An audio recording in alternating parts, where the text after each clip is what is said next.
एक दिन मैं पेपर पढ़ रहा था तो उसी में था शिक्षा के क्षेत्र में हो रहा सबसे अधिक खर्च कई राज्यों में विकसित है बिहार अभी शिक्षा के मामले में।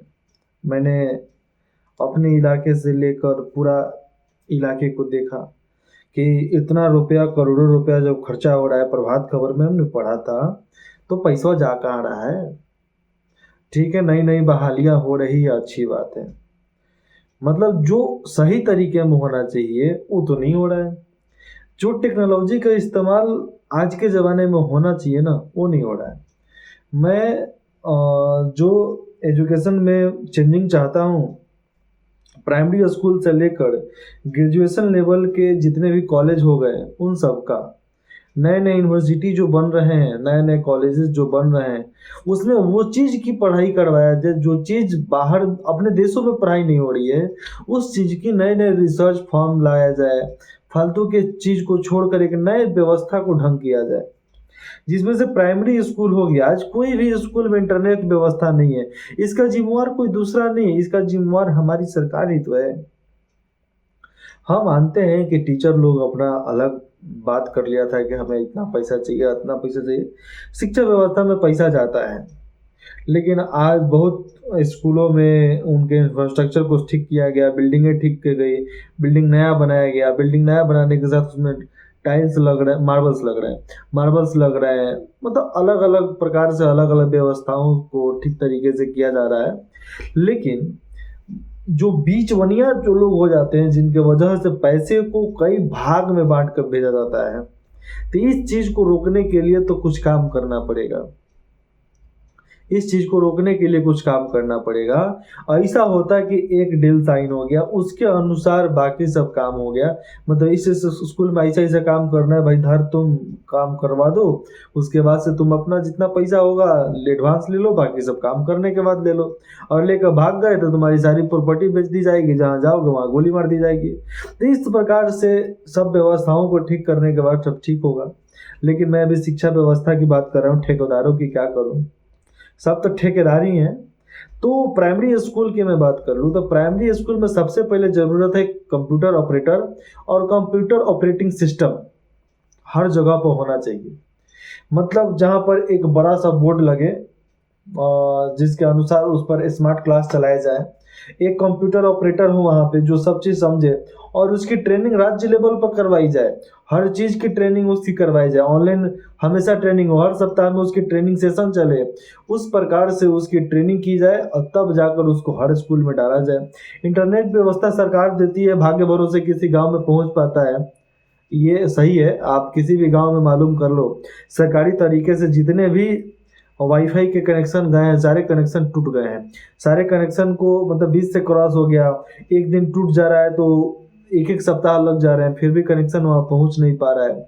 ये लोग जो प्राइवेट कंपनी जो है एयरटेल, जियो, इन लोगों का एयर ब्रॉडबैंड, चाहे ये वायर ब्रॉडबैंड का इस्तेमाल, फाइबर ब्रॉडबैंड जिसको बोलते हैं, उसका इस्तेमाल करने के लिए सब लोग मतलब वही करते हैं। और क्या करेंगे, है नहीं तो क्या करना पड़ेगा। और फिर भी वो भी गड़बड़ होता है तो उसको भी सुधारने में बहुत समय लगता है। ये सब बातें यहाँ पर है। लेकिन आप चले आओ सरकारी सेवा के बारे में, तो तार लगे हैं, ऐसी बात नहीं है कि तार नहीं लगा है, लेकिन जो व्यवस्था है, जो मतलब उसकी कॉस्ट होनी चाहिए, कॉस्ट इतना ज़्यादा है कि गांव के लोग उसको अपना नहीं पाते हैं, गांव के लोग उसको हैंडल नहीं कर पाते हैं। अरे बाहर में तो ठीक है, 3500 3600 रुपया लग रहा है, 6000 लग रहा है, तो बाहर का लोग कर लेगा। लेकिन जो गांव के लोग हैं, विलेजर लोग हैं, उनकी इनकम कम हो जाती है, इतना खर्चा करेंगे कैसे। तो ये व्यवस्था है भाई। सबको इन्वेस्ट करने के लिए पैसे घर से लेता है, लेकिन घर से उस काम के लिए पैसे नहीं मिलते हैं जो घर को नहीं पता है। मतलब जिस चीज़ को पता है लोग वो कर देंगे, इसलिए शादी विवाह के लिए पता है, बाप मतारी शादी विवाह जल्दी कर देगा, भगा देगा। कमाने के लिए जाओ, कमाओ, नौकरी कर, मतलब नौकरी करने के लिए तुम पढ़ाई में कितना भी लाखों करोड़ों खर्चा करवाओ, कोई दिक्कत नहीं है। साधारण परिवार में बात करो तो गांव से बच्चे जा रहे हैं, पढ़ तो रहे नहीं है, खाली फुल ओपन करके फिर चले आ जा रहे हैं, बोलते हैं कि नहीं होता है। फिर कंपनी में जाते हैं, फैक्ट्री में खटते हैं। ऐसी बात है। मतलब ये धोखा देने की बात है, लेकिन धोखा देना नहीं चाहिए किसी को। भैया अपने पर समझ में आता है नहीं कि हमसे होगा कि नहीं होगा, निकल पाएगा कि नहीं निकल पाएगा। लेकिन फिर भी यार कुछ मानसिकताएं घर के हैं भी। वो लोग पैसे देने में नहीं थक रहे हैं तो पैसा उड़ाने में क्यों थको। उड़ाओ, खूब मस्त उड़ाओ, अच्छी बात है, उड़ानी चाहिए। लेकिन अपना समझ में आता है कि हम कर पाएंगे कि नहीं कर पाएंगे। करेंगे तो कब तक करेंगे। देखिए हर चीज़ की एक समय सीमा होती है, एज की समय सीमा होती है, उसके अनुसार सोचना पड़ता है। लेकिन स्कूलों की व्यवस्था हो गई तो प्राइमरी स्कूल हो गए, इसमें कंप्यूटर ऑपरेटिंग सिस्टम हो जाए, जो सीआरसी बीआरसी का काम होता है स्कूल में, वो चीज़ को हमेशा के लिए ख़त्म कर दिया जाए। मिडिल क्लास, जैसे मिडिल स्कूल हो गया, प्राइमरी स्कूल हो गया, हाई स्कूल हो गया, इन सबको सीआरसी पर जाकर बीओ से कोई काम ना हो। मतलब इन लोगों का सारा सिस्टम एक बांध दिया जाए। एक ब्लॉक लेवल पे एक अलग कमेटी बैठा दिया जाए, जिसकी फ़ोन टैपिंग, उसके मैसेज, उसके सारे चीज़ को टैप किया जाएगा कि वो इल्लीगल धंधा तो नहीं कर रहा है, इल्लीगल किसी से पैसा तो नहीं ले रहा है काम करने के लिए। जिस काम करने के लिए उसको रखा गया है वो काम कर रहा है कि नहीं। और बहुत लोग होते हैं, जैसे में बीओ हो गया, वहाँ पर मतलब ईज़िली कोई जाएगा तो वो बोलेंगे कि नहीं साइन करेंगे, पैसा लेंगे तो साइन करेंगे। अरे हमारे केस है, हम आँखों देखी हाल बताते हैं, पैसा लेंगे तो साइन करेंगे। मन तो किया कि 4 चटकन लगाए वहीं पे बीओ को। और एक है मतलब ये जो अब्सेंटी जो इन लोग का जाता है, मतलब प्रेजेंट हाजिरी बनाकर, तो ये लोग हाजिरी बनाकर भी पैसे देते हैं, चाहे मिडिल स्कूल का हो गया, हाई स्कूल का हो गया, चाहे अपना प्राइमरी स्कूल का हो गया, तो अब्सेंटी के साथ ये लोग पैसे भी भिजवाते हैं, जिसमें से 100 रुपया, 50 रुपया, 80 रुपये, जैसे कोई रसीद नहीं होता है। अरे मैं तो बोलता हूँ कि चप्पल निकालो, जो मांग रहा है उसको बढ़िया से धो वहीं पे। लेकिन सिस्टम है, वो लोग मांगते हैं, ये लोग को देना पड़ता है, नहीं देंगे तो अटका देंगे। और बहुत लोग नहीं भी देते हैं, और उन लोगों की बात हो गई, अलग बात हो गई। क्योंकि करप्शन तो लोग कोई दूसरा तो बढ़ा नहीं रहा है, हम ही लोग बढ़ा रहे हैं। और हम लोग नहीं बढ़ाएं तो हम लोग की जीना मुश्किल हो जाएगा। आज सरकारी अनाज आता है, ट्रक के ट्रक अनाज आता है, और कोई भी विधायक और सांसद नहीं है जिसके पास ट्रक ना पहुंचता हो। मतलब 100 गो ट्रक किसी इलाके के लिए भेजा जाएगा तो 10 ट्रक सांसद के पास जाएगा, 10 ट्रक विधायक के पास जाएगा, 10 ट्रक गुंडा लोगों के पास जाएगा, गैंगस्टर लोगों के पास जाएगा, मतलब 60 ट्रक खत्म। अब बचा 40 ट्रक, तो 40 ट्रक में सब किसी को बांटा जाएगा। जहाँ पर देना है 5 किलो, वहाँ पर मिलता है 3 किलो। अभी बिहार की मैं बात बताता हूँ कि यहाँ पर स्कूलों में बांटने के लिए बुक बुक आया था, कॉपी आया था, और भी बहुत सारे प्रकार से कागज़ें आए थी, कि बैग्स वगैरह आए थे, बोतल आए थे बच्चों को बांटने के लिए। लेकिन मिला कितनों को, मिला कितनों को मिला। मैं हाँ, अब मेरे अपने स्कूल के, हमारी माँ शिक्षक हैं, तो उनके स्कूल को मैं लाने गया था, तो वहाँ पर जो बांटने वाले थे, मतलब स्कूल बाई स्कूल डिवाइड करते थे कि इतना स्कूल को उतना देना है। तो मैं बताता हूँ ना, जहाँ पर 45 बच्चे हैं वहाँ पर 23 मिलता था, 20 मिलता था। जहाँ पर 33 बच्चे हैं वहाँ पर 17-18 बच्चों का सामान मिलता था, मतलब 50%। तो हमने पूछ लिया कि आप लोग कम दे रहे हैं कि ऊपर से ऑर्डर आया तो मिल रहा है। तो नहीं, माल ही कम आया। यानी कौन ऑर्डर दिया, मतलब बीआरसी के हेड ऑर्डर दिए, बीओ ऑर्डर दिया, बीडीओ ऑर्डर दिया, कौन दिया। तो सुनने में आया कि ऊपर से ही माल कम आ रहा है। मतलब ऊपर से माल कौन देगा, मंत्री। मंत्री ही कम माल भेज रहा है। मंत्री का मतलब जो 100% पैसा जो सामने इन्वेस्ट किया गया इस चीज़ में कि इतना माल भेज देना है, तो उतना माल आ नहीं रहा है। मतलब 50% पैसा सरकार खा रही है, जो मिनिस्ट्री है वो मिनिस्ट्री से पैसा खा रही है। तो इस चीज़ को ख़त्म करने के लिए हमें करना पड़ेगा, मिनिस्ट्री को ही ख़त्म कर दो। सरकार को हर चीज़ का मालूम है, हर बात का, हर डेटा, हर ब्यौरा सब मालूम होता है। लेकिन सरकार, मैं इसके बारे में टिप्पणी नहीं करना चाहता, लेकिन करूँगा, क्यों नहीं करूँगा भैया। सरकार खुद लेती है तो काहे नहीं वो देगी, क्यों देगी पूरा, वो नहीं दे सकती है। क्योंकि वो जो इंसान खुद लेता है वो क्या देगा यार, क्या देगा, कुछ नहीं दे सकता है। तो ये सब बातें हो गई कि मैंने ऐसा ऐसा देखा, तो जैसा देखा वैसा बता रहा हूँ। आज जो शिक्षक लोगों को, जो भी हेडमास्टर हो गए चाहे शिक्षक लोग हो गए, हेडमास्टरों को ठीक तरीके से हेडमास्टर मतलब क्या बोलते हैं, स्कूल के प्रधान अध्यापक, तो प्रधान अध्यापक का कार्य नहीं बुझाता है तो भैया उनको हटाओ, एक नए तरीके से ट्रेंड प्रधान अध्यापक को भेजो। तो देखिए यहाँ पर बात अलग अलग हो जाती है। जब आपके स्कूल में कंप्यूटर ऑपरेटिंग सिस्टम ऑपरेटर आ जाएगा ना, तो आपका एक एप्लीकेशन बनता है, मतलब स्कूल का एक एप्लीकेशन बनता है कि उस एप्लीकेशन के अनुसार स्कूल में जो जो गतिविधियां हो रही है हम वहां पर डालें। अब जो गतिविधियां डाला जा रहा है उसकी इंक्वायरी बैठा दो। मतलब हो सकता है कि लोग चोरी करने के लिए, कुछ पैसे लेने के लिए गलत सलत डाल दे, तो ये काम हो, इंक्वायरी बैठे। इंक्वायरी के बारे में किसी को मालूम नहीं चलना चाहिए, इंक्वायरी बैठ जाए। 10-20 स्कूल के लोग पकड़ाएंगे तो पूरे बिहार के लोग की औकात आ जाएगी कि भैया भैया समझ के रहो, नहीं तो हम लोग जेल जाएंगे तो बाप, मतलब घर द्वार सब बिक जाएगा। तो इस प्रकार के डर उन लोगों के अंदर होने चाहिए। लेकिन आज डर नहीं है, किसी के अंदर डर नहीं है। मतलब जिस भी फील्ड में जो भी है वो सोचता है कि हम कहाँ से एक्स्ट्रा इनकम कमाएं, चाहे एक्स्ट्रा इनकम कमाने के लिए वो कुछ भी करे। मतलब ये नामांकन की मैं बात कर लूं, नामांकन की, तो नामांकन लेने के लिए भी बहुत लोग पैसे दे देते हैं। मतलब पैसे लेना नहीं चाहिए, पैसे देना भी नहीं चाहिए। लेकिन मैंने स्कूल में देखा है नामांकन, सरकारी स्कूल में नामांकन फ्री होता है, लेकिन वहां पर भी लोग पैसे ले लेते हैं।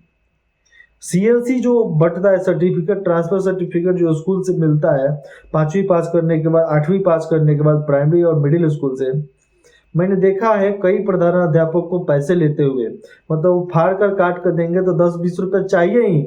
आप बोलेंगे क्या, अरे लागे लाता ना ही, लेकिन चाय वो पिए खाते दे देता तो अच्छा रही। ऐसी बातों को मैंने सुना है तो बता रहा हूँ। और ये गांव के एक एक लोग जानते हैं, बच्चा बच्चा जानता है जो जाकर किसी स्कूल से अपने डॉक्यूमेंट को कलेक्ट किया हो। मैं क्लास टेंथ में नहीं, 12 में, क्लास 12 के एग्जाम देने के लिए जो एडमी कार्ड आता है, पहले एडमी कार्ड में मालूम चलता है ना, तो एडमी कार्ड जब हम अपने कॉलेज से लेने गए तो एक एडमी कार्ड का 50 रुपया दिए थे। आज करीबन 21-22 का बात बताता हूँ, 2021-22 का। तो उस समय मैंने 50 रुपये दिया है। मैं पॉलिटिक्स से, राजनीति से बहुत दूर था, कोसों दूर था। मैं सोचा था कि नॉर्मल जिंदगी, सिंपल जिंदगी होगा, मैंने यही सोचकर जिंदगी में आगे बढ़ा। लेकिन मतलब कुछ ऐसे गतिविधियां हुई, कुछ ऐसे कारणे हुआ, मतलब ऐसी घटनाएं घट गई जिसकी वजह से मानसिकता पे इतना असर पड़ा कि भैया हमें जनहित के कल्याण के लिए बाकी सब चीज छोड़कर, अपने सारे स्वार्थ, अपने सारे सपनों को छोड़कर हम इस फील्ड में आए हैं कि अपने सोच को छोड़ो भैया, वो जो चाहिए था वो छोड़ो। अब हर चीज राष्ट्र सेवा के लिए है तो राष्ट्र सेवा के लिए है। एकदम दिल से बोलो, आत्मा से बोलो कि राष्ट्र सेवा के लिए है तो राष्ट्र सेवा के लिए है। तो उस दिन 50 रुपया दिए ना, तो मुझे लगा कि ये हम गलत कर रहे हैं। और इस गलती को सुधारने के लिए मैंने बहुत कोशिश किया और करूँगा, बहुत कोशिश करूँगा। आज हर कॉलेज की, अब 8वीं का बात तो हो गया, 8वीं को जिसको मध्य विद्यालय बोलते हैं, ठीक है। 8वीं के बाद आइए अब 9वीं, 10वीं, 11वीं, 12वीं, जिसको हाई स्कूल बोला जाता है अपने लोकल भाषा में। तो हाई स्कूल की व्यवस्था ले लीजिए, तो आजकल बच्चे फालतूगिरी करने लग रहे हैं। जो स्कूल में नए नए शिक्षक हैं उन लोगों को हैंडल नहीं कर पा रहे, क्योंकि भैया ट्रांसफर करके नए नए आए हैं, ज़्यादा करेंगे तो वहाँ के लोकल स्थानीय लोग उसको बस पकड़ के बढ़िया से पीट देंगे। तो वहाँ पे चाहिए एक बढ़िया से पुलिस व्यवस्था। और स्कूल में एक ऐसे व्यवस्था कि जो लतखोर जैसा जो लड़का दिख रहा है, आज सिंपल मैं बात बता दूं, लड़कों और लड़कियों की बात कर रहा हूं, तो 70% बच्चे लतखोर दिख रहे हैं, एकदम शकल से ही चुहार दिखेंगे। तो उस चुहारपन को ठीक करने के लिए स्कूल के डिपार्टमेंट को आगे बढ़ना पड़ेगा। नहीं, आप स्कूल में पढ़ रहे हैं, सरकारी स्कूल में पढ़ रहे हैं, तो आपके हेयर स्टाइल को कंट्रोल कीजिए, आपकी बॉडी लैंग्वेज को कंट्रोल कीजिए। आप बटन ये पूरा लगाइए, शॉर्ट का जो बटन होता है पूरा लगाइए, टाई है तो टाई पूरा लगाइए, बैच है तो लगा कर आइए, नहीं तो आप स्कूल से बाहर जाइए। ऐसी व्यवस्था। तो ये होता है ना, मैं बोलता हूँ कि जितने भी मिलिट्री के लोग हैं जो रिटायर हो रहे हैं 50 साल 60 साल के बाद, इन लोगों को प्रधानाध्यापक का ट्रेनिंग दिलवा कर इन लोगों को हाई स्कूल, चाहे जो भी जनरल स्कूल है उसमें भेजना चाहिए। सौगंध इस मिट्टी की, सारे स्कूल के लड़के और गांव के लोग सुधर कर रहेंगे। क्योंकि मिलिट्री वाला जाएगा ना तो बढ़िया से लत यही वो करेगा। लेकिन अच्छे और ईमानदार इंसान को भेजना है, ये गधों को नहीं भेजना है। मैंने बहुत जगह पर देखा है कि जो फौज से रिटायर होने के बाद जो आए हैं उनका काम यही था, खाओ पियो और सो, खाओ पियो सो। तो खाओ पियो सो वाले लोगों को नहीं भेजना है, काम करने वाले पढ़े लिखे लोगों को, जिनके विचारधारा मानसिकता ठीक हो, वैसे लोगों को, चाहे किसी भी डिपार्टमेंट को हो जाए, सैन्य दल के किसी भी डिपार्टमेंट को हो गए, चाहे जो भी गवर्नमेंट एम्प्लॉई है जो समझदार है, उन लोगों को प्रधानाध्यापक का बनाकर भेजिए। 4 साल 5 साल रहेंगे वहाँ पर, अपना काम करेंगे। काम करने के बाद फिर से दूसरे आएंगे, दूसरे बनाएंगे और नए तरीके से इसमें बहाली कर सकता है। जिसमें से बीपीएससी के एग्ज़ाम देने वाले जितने भी हैं उनको टीचर ना बनाकर डायरेक्ट उनकी ट्रेनिंग करवाया जाए, प्रधानाध्यापक की ट्रेनिंग कराया जाए प्रधान टीचर का, और प्रधान टीचर का ट्रेनिंग दिलवाकर उनको भेजा जाए स्कूल में। और हर व्यवस्था के साथ भेजेंगे तो ना, कब भेजेंगे? जब हमारी सिस्टम, हमारी व्यवस्था सब ठीक होगा तब भेजेंगे। लेकिन नहीं, जब हम सिस्टम ही नहीं देंगे, व्यवस्था ही नहीं देंगे, एक प्रधान अध्यापक क्या करेगा जब उसको 40 जगह पर पैरवी लगाना पड़ रहा है? स्कूल में एक टोटी टूट जाता है, एक टोटी मतलब एक नल बोल रहा हूँ, कल का वाशर खराब हो जाता है, चलो भैया ये तो ठीक है, ये अपने पैसे मिलाकर वो लोग लगा दिए। लेकिन जो ज़्यादा खर्चा वाला हो जाता है, जैसे प्लास्टरा गिर गया, चाहे माटी भरवाना है, तो मुखिया से बोलेंगे तो मुखिया बोलेगा फंड है। अरे मुखिया फंड जो आया है उसमें से तो एक ट्रैक्टर माटी तो गिरा दे। विधायक का कर्तव्य बनता है कि अपने क्षेत्र के स्कूल में घूमे, सांसद का कर्तव्य बनता है कि अपने क्षेत्र के स्कूल में घूमे, मुखिया लोगों का कर्तव्य बनता है कि वो सब जगह पर घूमे, मंत्री का कर्तव्य बनता है कि सब पर नकेल कस कर रखे, एक मुख्यमंत्री का कर्तव्य बनता है कि सब पर नजर रखे। खाली खैनी चूना ठोकने में छोड़िए, ये बातें कहीं उनको बुरी लग सकती है, लेकिन जो उस समय के उनके साथ रहने वाले जितने भी सांसद विधायक हैं, आज उनकी प्रतिक्रिया मैं सुनता हूँ हमारे माननीय मुख्यमंत्री जी के खिलाफ। बहुत कुछ है, अब हर कोई जानता है, अब हर कोई जानता है तो उस चीज़ को मैं क्या बताऊँ। एक मैं सांसद की बात बता रहा हूँ, लेडीज हैं, मतलब लाइव वीडियो में न्यूज़ के चैनल पे इतना ज़्यादा मुख्यमंत्री को गाली देते हुए मैंने देखा। मैंने सोचा कि वाह भैया, क्या ये किए हैं तो ना सुन रहे हैं, नहीं करते तो कहाँ से सुनते। जो आप करते हो, जिसको मालूम है वो बोलेगा, कुछ नहीं कर सकते, वो बोलेगा क्योंकि वो देखा है, आपने चोट पहुंचाया है, उसको बर्बाद करने की कोशिश किए हैं। और कुछ लोग विरोधों में गाली देते हैं, ये बात अलग हो जाती है। लेकिन शिक्षा व्यवस्था को ठीक करने के लिए हमें जरूरत है अपने मानसिकता को ठीक करने के लिए। स्कूल में पढ़ाई हो रहा है कि नहीं हो रहा है? अभिभावक जितने भी माता पिता हैं, माता पिता जाकर स्कूल में बैठ जाएं, पढ़ाओ मास्टर, क्या पढ़ा रहे हो, देख रहे हैं। तो कब बैठेंगे? जब वो खुद पढ़े लिखे होंगे, मतलब कुछ नॉलेज वाले होंगे तो ना जाकर बैठेंगे। बैठो। अगर कोई स्कूल की टीचर चाहे प्रधान अध्यापक नहीं बैठने दे रहा है तो एक एप्लीकेशन होना चाहिए गांव के लोगों का, जिसमें से पंचायत भवन में बोलता हूँ, पंचायत भवन में एप्लीकेशन होगा, पंचायत भवन से कंप्लेन होगा डायरेक्ट सेंट्रल में। सेंट्रल की मैं छोड़ दूँ, जिला में अगर जिला का अधिकारी नहीं सुन रहा है तो एक बार वहां का इंफॉर्मेशन ले लो कि वहां के लोग नहीं सुने, फिर उसको मंत्री को भेजो, मंत्री नहीं सुन रहा है मुख्यमंत्री को भेजो, मुख्यमंत्री के पास डायरेक्ट जाता। ऐसी व्यवस्था रहती कि जनता की एक एक बात को मुख्यमंत्री तक पहुंचाया जा सकता है। तो एक तरीके से ये सबसे बढ़िया नीति होगा जनता और राज्य के जितने भी नेतागण हैं, मंत्रीगण हैं, मुख्यमंत्री हैं, इनको जोड़ने का। लेकिन मुख्यमंत्री की व्यवस्था वैसा नहीं है। अरे बूढ़ा सूगा पोस ना माने, हम लोग के बिहार में कहावत है, बूढ़ा सूगा पोस ना माने, मतलब बूढ़ पुरानिया जो सूगा हो जाता है, जो बहुत ओल्ड हो मरने के कगार पे, वो पोस नहीं मानता है, मतलब घर में उसको पोसा नहीं जा सकता है। और बचपन का सूगा होता है, छोटा छोटा जो होता है, उसको आप पोसिए, आपके घर पे रहेंगे। खैर, अब कॉलेज की बात कर लूँ तो कॉलेज में भी हर सेशन को एक टाइम पीरियड में डालना चाहिए कि एक टाइम में हो जाए। एग्जाम इस समय होना चाहिए तो होना चाहिए, चाहे कोई भी व्यवस्था हो जाए। लेकिन शिक्षा मंत्री खुद बिना पढ़े लिखे होंगे तो बाकी क्या हो सकता है। छोड़िए, सरकार बदलेगी आने वाले समय में, जब हमारी सरकार आएगी तो सब बदलेगी, सब बदलेगा, जरूर बदलेगा।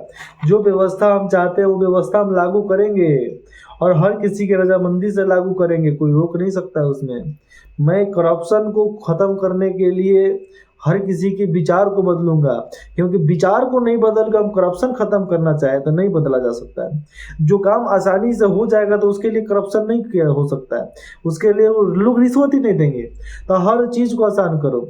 आज ड्राइविंग लाइसेंस के लिए जाओगे, मतलब नॉर्मली कोई ड्राइविंग लाइसेंस के लिए जाए तो हज़ारों प्रकार के वहाँ पर मतलब आपको छांटने के लिए हैं। आपका गलती भी नहीं रहेगा फिर भी आपको छांट दिया जाएगा। आप क्या करोगे? कंप्लेन किसको करोगे? आप आरटीओ को कंप्लेन करोगे, आरटीओ सुनेगा? उसके पास जाने ही नहीं देना जाए, मतलब जाने ही नहीं दिया जाएगा आपको, और जाने भी दिया जाएगा तो वो सुनेगा नहीं, भगा देगा। हम ही थे, आरटीओ ऑफिस में गए हुए थे री एग्जाम देने के लिए। किसके? लर्निंग लाइसेंस के लिए। जब लर्निंग लाइसेंस के लिए हमने री एग्जाम देने के लिए गए तो बोला कि चालान कटवा कर लाए 390 रुपया का। हम बोले कौन है बात का चालान बे? तो वो बोला कि चालान लगता है। यानी उस दिन आए थे, हम पूछ कर गए थे कि और कुछ लेकर आना है, नहीं लेकर आना है तो बोलिए, लाना है तो क्या लाना है बोलिए। तो उस दिन कुछ नहीं बताया, जो वहाँ पर जो चेक करते हैं वेरिफिकेशन ऑफिसर होते हैं, नहीं बताया। हमको पता था कि ये नहीं बताएगा, क्योंकि उसको पता है फंसा कर काम करवाना है। हम वहाँ से गए, घर गए, अपना आराम से सेशन कंप्लीट किए, पढ़ लिख कर आए थे, और फिर उस दिन गए। गए तो जानबूझकर हम फेल हुए थे उस दिन। तो गए, गए जाने के बाद वो बोला कि ऐसा ऐसा बात है। हम बोले कि नहीं देंगे। तो बोला कि जाइए आप चालान कटवा गए। काहे चालान कटवा गए? हम नहीं जाएंगे, क्या कर लीजिएगा? तो भैया एग्जाम कैसे दीजिएगा नहीं कटवाइएगा तो? फिर हम गए। गए कहा? डायरेक्ट पहले उसके पास गए जो वेरिफिकेशन अफसर था। उस दिन तुमने काहे नहीं बताया? तुम्हारा काम बनता है बताना, हमारा काम बनता है पूछना। हमने पूछ कर गए थे, तुम बताया काहे नहीं? आरटीओ की तरह। फिर वहां से आरटीओ ऑफिसर के पास गए तो एक हवलदार बोला क्या हुआ है, पहले आरटीओ ऑफिसर का नाम बताओ, है किधर, बैठता किधर है? इधर बैठते हैं। गए वहां पे, आरटीओ उस दिन भूल से नहीं थे, तब फील्ड अफसर थे, क्या बोलते हैं सर्वे अफसर, वैसे ही कुछ करके गए उनके चैम्बर में। हमने बोला कुछ चलान उलान लगता है क्या री एग्जाम का? तो ऐसा तो मुझे पता नहीं है। तो उन्होंने बोला कि ऐसी ऐसी बात है, नहीं लगता है। तो फिर वो हम बुला कर लाए, तो ऐसे जाना था तो गए, आए तो ये बोले कि नहीं लगता है। लगता है तो ये बताया काहे नहीं कि लगता है? ये बताना चाहिए ना इसको, उस दिन पूछे तो बताना चाहिए ना। तो नहीं बताया, माफ नहीं, वो सब कुछ नहीं। हम नहीं जाएंगे चालान कटवाने, बताया नहीं है, हम नहीं जाएंगे। हमको एग्जाम देना है तो देना है पूरा एकदम। हम बोल दिए यहाँ से कैबिन से जा रहे हैं, शाम तक आपका सस्पेंशन लेटर आपके हाथ में होगा, ये हमारा और संवर्धन बिहार का वादा है। आपका सस्पेंशन लेटर देंगे तो देंगे शाम तक। अब बोला कि ठीक है कुछ भी कर लीजिए। तो फिर वहां से निकले, फिर उन लोगों का बोले आपका भी सस्पेंशन चाहिए हमको, आज सबका चाहिए, सबको हम सस्पेंड करवाएंगे यहाँ पर, और सस्पेंड ही नहीं डिसमिस भी करवाएंगे। तो फिर उनका नाम लिए, उनका नोट किए। तो जब इतना कुछ बवाल हुआ ना, तो वो लोग खुद डर गए कि गलती हमारी थी, उन लोगों की गलती थी, तो डर गए। तो डर गए तो उसके बाद से बोले कि आप पैसा दे दीजिए, चालान हम कटवा देते हैं। तो बोले ठीक है जाओ कटवाओ। तो गए, चालान कटवाए, फिर वहां से आए, फिर अपना एग्जाम दिए, हमारा लर्निंग मिला। तो इस तरीके से पूरा काम था। जो डरता है ना उसको लोग डरवा देते हैं, लेकिन जो नहीं डरता है ना, नाक में नथैल करने का काम करता है, उसको औकात ही किसी को डरवा देने का। मार के कलबज्जा ना फाड़ देगा। हमारा वही था, रिश्वत मांगेगा लोग, मार के जूते जूते मार के उन लोग का पार फाड़ देते हैं वहीं पे। 2 साल जेल में जाना हमको मंजूर है, लेकिन किसी को रिश्वत देना मंजूर नहीं है, काट डालेंगे वहीं पे। जय हिंद, जय बिहार।